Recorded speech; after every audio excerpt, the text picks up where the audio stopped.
ইতালিতে উৎসবমুখর পরিবেশে হিন্দু ধর্মাবলম্বীদের প্রধান ধর্মীয় উৎসব শারদীয় দুর্গাপূজা উদযাপিত হয়েছে। এবার রোমে বাংলাদেশি সনাতন ধর্মাবলম্বী ছাড়াও কলকাতার হিন্দুরা পৃথক মণ্ডপ স্থাপন করে আয়োজন করে দুর্গাপূজার।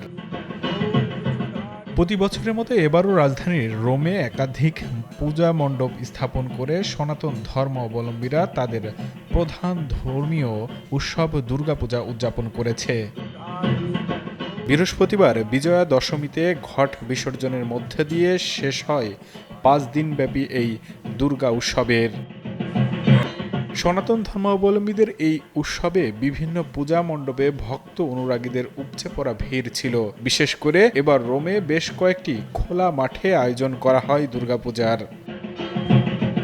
কলকাতার হিন্দু ধর্ম অবলম্বীদের আয়োজনে দুর্গাপূজার আর্চনার পাশাপাশি বর্ণাঢ্য সাংস্কৃতিক অনুষ্ঠানের আয়োজন ছিল। ভক্তরা বলছে বিদেশের মাটিতে পূজা করতে পেরে তারা আনন্দিত।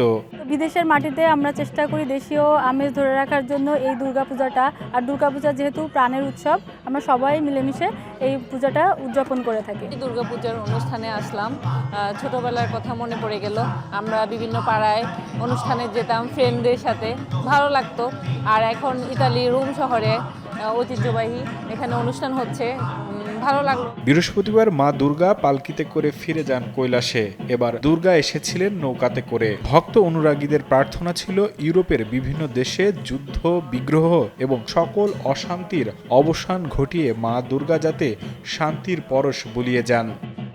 বিদায় বেলায় ভক্ত অনুরাগীদের মধ্যে বিষাদের সুর। তারা আবার অপেক্ষা করবেন আরও একটি বছরের। রাজধানী রোমে ৬টি সহ পুরো ইতালিতে প্রায় ২৫টি পূজা মণ্ডপ স্থাপন করা হয় এবারের পূজায়। ইতালি থেকে নাফিসা আক্তারের প্রতিবেদন।